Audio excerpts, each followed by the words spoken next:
You ask Tiger to solve. This deals with linear equations with one unknown. The final result is x equals 10. Let's solve it step by step. Simplify the expression. Expand the parentheses. Simplify the arithmetic. Expand the parentheses. Simplify the arithmetic. Group all x terms on the left side of the equation. Subtract 2x from both sides.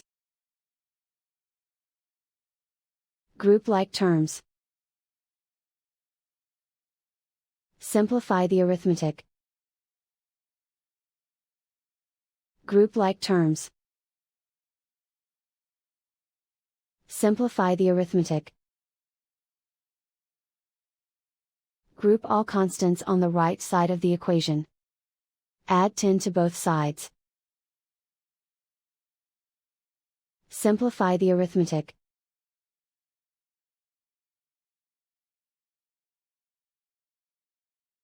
Isolate the x.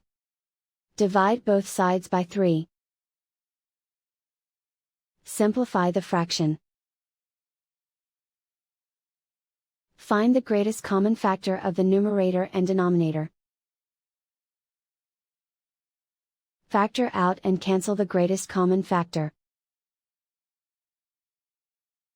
And so the final result is x equals 10.